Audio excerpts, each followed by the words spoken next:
ఇక్కడ మాత్రమే తన కొడుకు దగ్గర నుంచి మొదలు పెడితే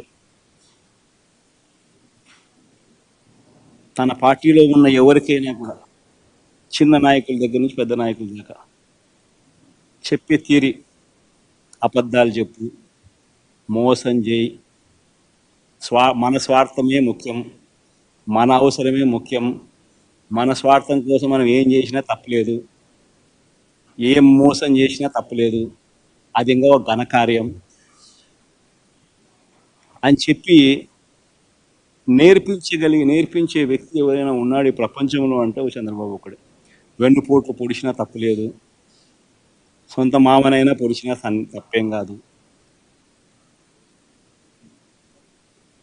ఎప్పుడైనా ఏ విషయంలో అయినా ఎప్పుడైనా మాట మార్చేసేయచ్చు. ఇవన్నీ చంద్రబాబు నాయుడు నేర్పిస్తారు. ఇవన్నీ కనిపిస్తూ ఉన్నాయి ఈరోజు మన రాష్ట్ర ప్రజలకు అందరికీ కూడా. ఈరోజు మొట్టమొదటిసారిగా రాష్ట్రానికి సంబంధించిన పరిస్థితి ఎలా ఉంది అని అంటే, చంద్రబాబు నాయుడు గారు అనే వ్యక్తి మీద ఎంత నమ్మకం సన్నగిల్లిందంటే, ఈ పెద్ద మనిషి డావోస్కి చూస్తే కనీసం ఒక్క ఎంఓయూ కూడా జరగలేదు అని అంటే, కనీసం ఒక్క ఎంఓయూ కూడా చేసుకోలేకపోయాడు అని అంటే, రాష్ట్రానికి సంబంధించిన పలుకుబడి చంద్రబాబు నాయుడు గారి మీద ఉన్న అభిప్రాయం ఎలాంటిది అని చెప్పి చెప్పడానికి ఇది నిదర్శనం. పెట్టుబడి పెడతామని జిందాల్ లాంటి సంస్థ వస్తే ఎవరైనా రెడ్ కార్పెట్ వేసి వెల్కమ్ చేస్తారు. ఈయనేం చేసినాడు? వాళ్ళపై కేసులు పెట్టి వాళ్ళ రెప్యుటేషన్ను నాశనం చేసి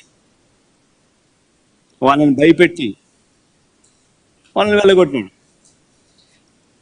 ఇదే చంద్రబాబు సమక్షంలో వాళ్ళు మహారాష్ట్రతో ఎంఓయూ చేశారు జిందాల్ వాళ్ళు, డావోస్లోనే, అక్కడ వేరే చోట కూడా కాదు.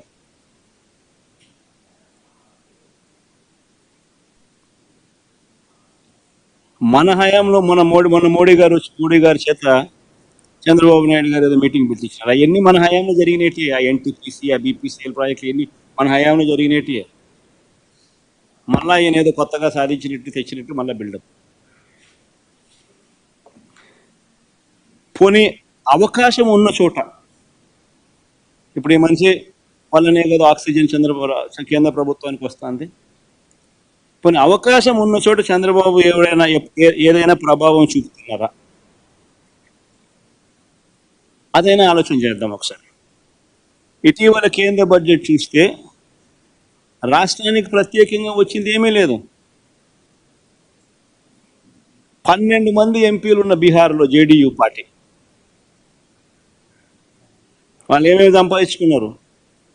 బీహార్కు మకానా బోర్డు, బీహార్కు national institute of food technology, బీహార్కు కోసి వెస్టర్న్ కెనాల్ ఆర్థిక సహాయం, ఒక ఎయిర్పోర్ట్, గ్రీన్ఫీల్డ్ ఎయిర్పోర్ట్, ఒక ఎయిర్పోర్ట్ డెవలప్మెంట్, బ్రౌన్ఫీల్డ్ ఎయిర్పోర్ట్, మరో 4 కొత్త ఎయిర్పోర్ట్ల నిర్మాణం, పాట్నా ఐఐటి ఆధునీకరణ, ఇలాంటి ప్రాజెక్టులన్నీ ఈ రాష్ట్రానికి వచ్చాయి. మరి చంద్రబాబు నాయుడు గారు ఏం సాధించినారు? సాధించకపోగా ఉన్న పోలవరం ప్రాజెక్టును నాశనం చేశారు. ఇది పోలవరానికి సంబంధించి డిమాండ్ ఫర్ గ్రాంట్స్లో బడ్జెట్ డాక్యుమెంట్లో ఉన్న కాపీ.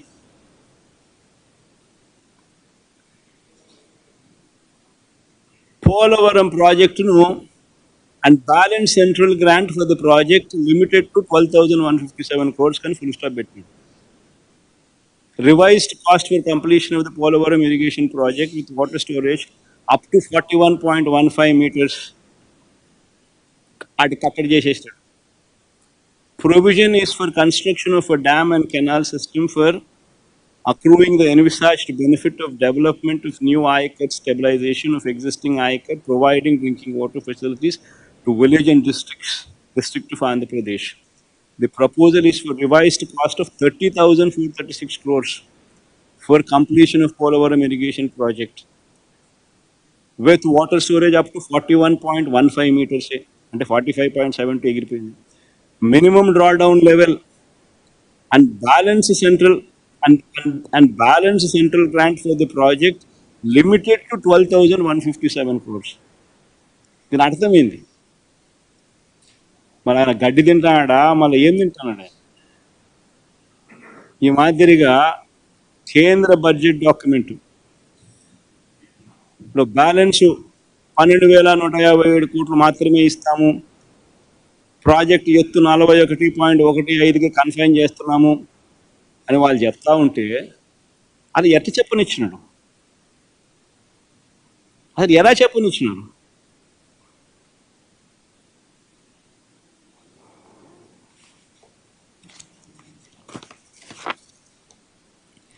మరి ఇది విధ్వంసం కాదని అడుగుతా ఉన్నా.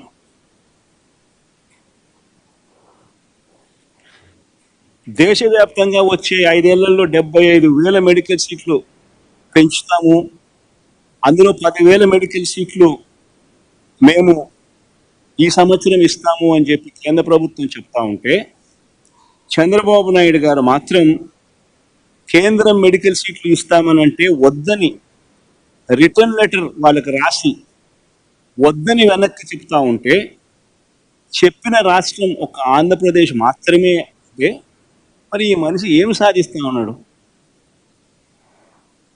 ఇది విధ్వంసం కాదా అని అడుగుతా ఉన్నా.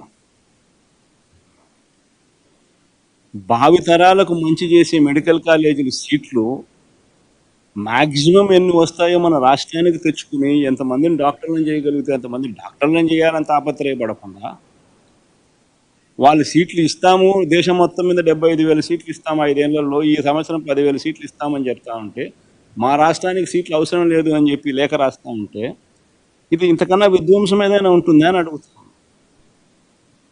పిల్లల జీవితాలతో 9 నెలలు చంద్రబాబు గారి ప్రభుత్వం చేసిన విధ్వంసాలు నిజంగా అన్నీ కావు.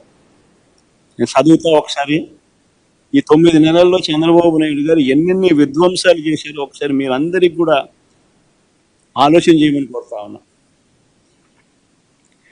పిల్లల్ని బడులకు పంపేలా తల్లులను మోటివేట్ చేస్తూ తీసుకువచ్చిన అమ్మఒడి పథకం ఆపేశారు. ఇది విధ్వంసం కాదా? స్కూళ్ళల్లో నాడు నేడు పనులు నిలిపేశారు. ఇది విధ్వంసం కాదా? ఇంగ్లీష్ మీడియంను, సిబిఎస్ఈని, అక్కడి నుంచి ఐబీ దాకా ప్రయాణాన్ని, 3వ తరగతి నుంచి టోఫుల్ క్లాసులను తీసేశారు. పిల్లలను ప్రపంచ స్థాయి విద్యకు దూరం చేశారు. మరి ఇది విధ్వంసం కాదా? 8వ తరగతి పిల్లలకు 8వ తరగతికి వచ్చేసరికి ప్రతి సంవత్సరం ట్యాబులు ఇచ్చే పరిస్థితి నుంచి ప్రోత్సహించాల్సింది పోయి ఆ ట్యాబుల పంపిణీ కార్యక్రమం ఆపేశారు. ఇది విధ్వంసం కాదా? సబ్జెక్ట్ టీచర్ల కాన్సెప్ట్కు గ్రహణం పట్టించారు. ఇది విధ్వంసం కాదా? పిల్లలకు గొప్పగా చదివించేట్టుగా చేయాలి, వాళ్ళు చదివితేనే పేదరికం నుంచి బయటపడతారు అనే సంగతి తెలిసి పిల్లలను చదువులకు ప్రోత్సహించే విధంగా కాకుండా వసతి దీవెన పథకం పూర్తిగా రద్దు చేసి విద్యా దీవెన పథకం అరకొరగా దులిపిస్తూ పిల్లల చదువులతోనూ వాళ్ళ జీవితాలతోనూ చెలగాటమాడడం విధ్వంసం కాదా? చంద్రబాబు నాయుడు గారు ఇవ్వాల్సిన పథకాలు ఇవ్వకపోగా ఉన్న పథకాలను ఎత్తేసాడు. ఇది ప్రజల జీవితాలతో చెలగాటం కాదా? ఇది విధ్వంసం కాదా? ఆరోగ్యశ్రీ ఊపిరి తీసేశారు. ఆరోగ్య ఆసరా కనపడకుండా చేశాడు. ఈరోజు పేదవాడు ఆంధ్ర రాష్ట్రంలో ఏదైనా అప్పుల పాలు కాకుండా వైద్యం చేయించుకునే పరిస్థితి లేని చంద్రబాబు నాయుడు గారు తీసుకొచ్చాడు. ఇది విధ్వంసం కాదా? రైతు భరోసా నిలిపివేసి రైతులతో ఆడుకోవడం విధ్వంసం కాదా? సున్నా వడ్డీ తీసేయడం విధ్వంసం కాదా? ఉచిత క్రాప్ ఇన్సూరెన్స్ పథకం రద్దు చేయడం విధ్వంసం కాదా? రైతుల్ని నాశనం చేస్తూ ఆర్బీకే వ్యవస్థను నిర్వీర్యం చేయడం విధ్వంసం కాదా? ఈ క్రాప్ విధానాన్ని రద్దు చేయడం విధ్వంసం కాదా? అక్క చెల్లెమ్మను సైతం చేయూత, ఈబీసీ నేస్తం, కాపు నేస్తం, సున్నా వడ్డీ, అమూల్ ఇటువంటి పథకాలతో చేయి పట్టుకుని నడిపిస్తా ఉన్న పరిస్థితి నుంచి, ఆసరా ఇటువంటి పథకాలతో చేయి పట్టుకుని నడిపిస్తా ఉన్న పరిస్థితుల నుంచి ఆ పథకాలన్నింటినీ రద్దు చేయడం అక్క చెల్లెమ్మల జీవితాలలో విధ్వంసం కాదా? పేదవాడిని తోడుగా నిలుస్తూ, పేదవాడికి తోడుగా ఉంటూ నేతన్న నేస్తం, మత్స్యకార భరోసా, చేదోడు, తోడు, వాహనమిత్ర ఇవన్నీ కూడా నిలిపివేసి బలహీన వర్గాలకు తీరని ద్రోహం చేయడం విధ్వంసం కాదా?